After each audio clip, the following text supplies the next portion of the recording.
Om Swastiastu. Sebelumnya terima kasih banyak atas kesempatan yang diberikan kepada saya untuk mempresentasikan analisis saya mengenai bab 6 ini. Di mana di bab 6 ini kita akan membahas mengenai pemeliharaan sarana dan prasarana di gudang, khususnya untuk hospitality. Sebelum kita lebih lanjut untuk membahas pembahasan kali ini, izinkan saya memperkenalkan diri. Perkenalkan, nama saya Imade Udayana, bisa dipanggil Udayana. Saya nomor absen 20 dan saya dari kelas 5B MBP. Baik, sekian perkenalan dari saya. Kita lanjutkan kepada table of content atau 5 konsentrasi atau capaian harus kita lalui di bab 6 ini. Yang pertama, itu kita harus mengetahui bagaimana pemeliharaan sarana dan prasarana di gudang. Yang kedua, kita harus mengetahui macam-macam perawatan sarana dan prasarana di gudang. Yang ketiga, kita harus mengetahui tujuan dan manfaat perawatan dan pemeliharaan sarana dan prasarana di gudang. Yang keempat, kita harus mengetahui bagaimana manajemen perawatan sarana dan prasarana di gudang. Dan yang terakhir, kita harus mengetahui tentang a Computerized Maintenance Management System or CMMS. Baik, pertama kita akan membahas mengenai bagaimana cara atau bagaimana pemeliharaan sarana dan prasarana di gudang. Baik, pertama kita akan membahas mengenai pemeliharaan sarana dan prasarana di gudang. Seperti yang kita ketahui bahwa pemeliharaan atau perawatan sarana dan prasarana itu sangat penting. Selain untuk menjaga kebersihan, pemeliharaan dan perawatan itu juga berfungsi untuk menjaga peralatan tersebut tetap berfungsi semestinya dan bisa digunakan dengan waktu jangka panjang, seperti itu.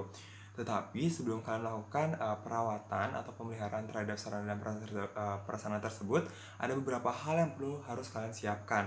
Yang pertama, itu adalah informasi data aset dari sarana atau prasarana yang akan kalian lakukan perawatan. Yang kedua, kalian harus memegang manual book dari peralatan tersebut. Yang ketiga, itu adalah inspeksi atau saran yang ada. Yang keempat, yaitu adalah riwayat kinerja barang tersebut. Yang kelima, itu adalah catatan terakhir dari sarana dan prasarana tersebut. Dan yang terakhir, kalian harus memastikan jumlah pegawai yang melakukan pemeliharaan atau perawatan tersebut sudah pas dan memang orang-orang yang berkompeten dalam melakukan perawatan atau pemeliharaan. Baik, pemeliharaan dan perawatan sarana dan prasarana di gudang dapat dilakukan dengan berbagai cara. Di sini saya akan membedakan menjadi dua metode. Yang pertama itu adalah berdasarkan waktu, dan yang kedua berdasarkan jenis barang.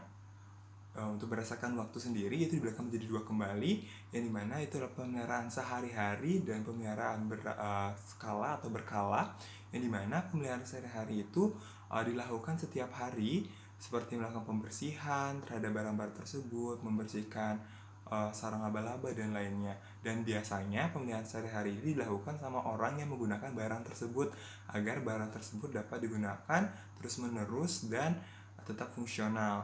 Yang selanjutnya adalah pemeliharaan berkala. Pemeliharaan berkala adalah pemeliharaan yang dilakukan secara berkala, bisa seminggu sekali, sebulan sekali, setahun sekali, dan banyak lagi seperti itu. Dan biasanya perawatan atau pemeliharaan yang berkala ini dilakukan sama orang yang berkompeten, di mana maksudnya adalah orang-orang yang memang bertugas untuk melakukan pemeliharaan terhadap barang, seperti itu. Dan yang kedua itu mengenai pemeliharaan berdasarkan jenis barang. Pemeliharaan berdasarkan jenis barang dapat dibedakan menjadi dua. Yang pertama adalah barang bergerak dan barang tidak bergerak. Barang bergerak itu pemeliharaannya sama saja seperti dapat dilakukan sehari-hari maupun berkala, yang dimana tujuannya yaitu agar barang tersebut bisa digunakan jangka waktu panjang dan tetap berfungsional dan tidak dapat memberikan bahaya atau terjadi hal-hal yang tidak diinginkan. Dan untuk peralatan tidak bergerak hampir sama dengan peralatan bergerak tadi, yaitu dapat dilakukan pemeliharaan atau perawatan secara berkala atau sehari-hari, yang dimana perawatan ini bertujuan agar peralatan tersebut bisa digunakan secara terus-menerus dan tetap optimal dan bisa memberikan kinerja yang baik untuk perusahaan. Baik, di sini ada beberapa foto dari proses perawatan atau pemeliharaan sarana dan prasarana di gudang. Seperti yang kalian lihat pada foto pertama itu adalah pemeliharaan atau penataan peralatan-peralatan sarana-sarana yang ada di gudang agar terlihat lebih rapi dan pastinya terstruktur.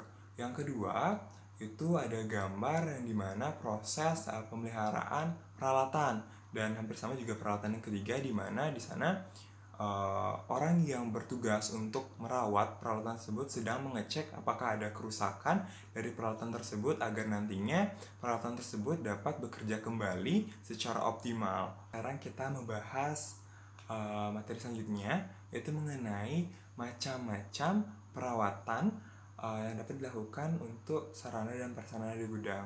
Di sini saya akan memaparkan 4 metode perawatan sarana dan prasarana gudang. Yang pertama itu adalah time based maintenance, yang kedua itu adalah condition based maintenance, yang ketiga adalah breakdown maintenance, dan yang terakhir adalah reliability center maintenance. Time based maintenance adalah pemeliharaan yang dilakukan berdasarkan waktu yang sudah dijadwalkan. Itu bisa berupa pemeliharaan sehari-hari maupun pemeliharaan dilakukan secara berkala. Itu seminggu sekali, sebulan sekali, maupun setahun sekali. Selanjutnya itu adalah condition based maintenance, yaitu adalah pemeliharaan yang dilakukan berdasarkan kondisi dari peralatan tersebut, tidak berpatokan dari waktu atau terjadwalkan seperti itu. Jadi pemeliharaan ini dilakukan jika dirasa kondisi peralatan tersebut memang perlu dilakukan pemeliharaan atau perawatan.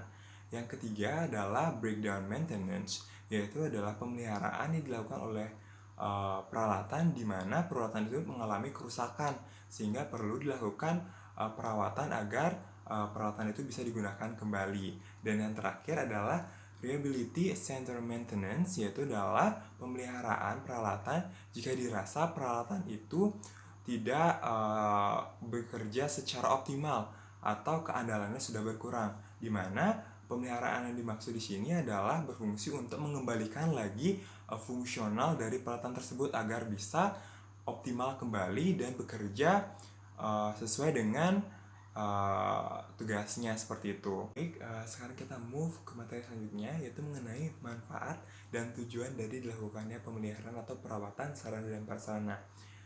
Baik, saya akan menjelaskan pertama mengenai manfaat dilakukannya pemeliharaan sarana dan prasarana. Yang pertama itu adalah mengurangi terjadinya sarana atau prasarana yang mengalami breakdowns atau pemberhentian operasi.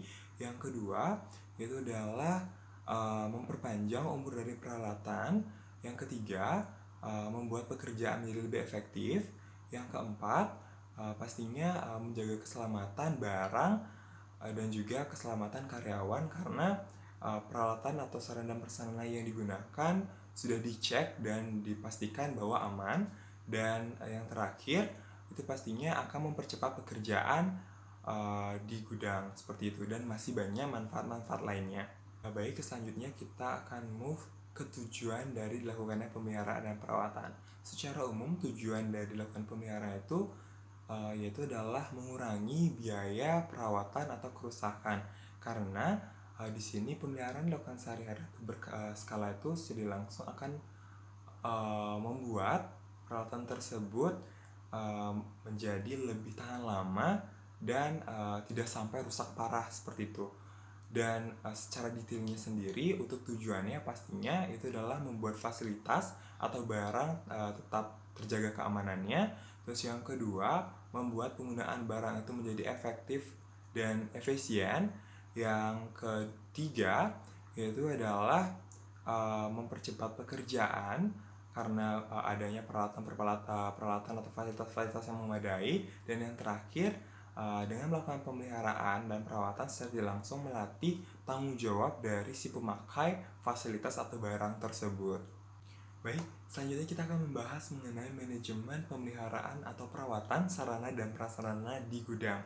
Seperti yang ketahui bahwa fungsi manajemen itu sangat penting dalam suatu proses, karena dengan adanya manajemen, pekerjaan akan jadi lebih terstruktur, lebih terarah, dan pastinya akan lebih efektif dan efisien.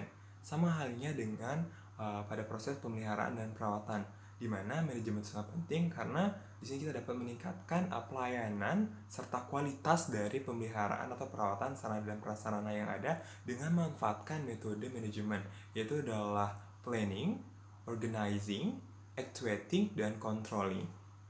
Dengan memanfaatkan aspek-aspek tersebut, kita akan dapat mengolah sumber daya yang ada seperti man, money, material, mesin, methods, serta minute menjadi lebih efektif dan efisien sehingga membuat pekerjaan menjadi lebih teratur dan bisa mencapai target sesuai dengan kesepakatan atau sesuai dengan waktunya.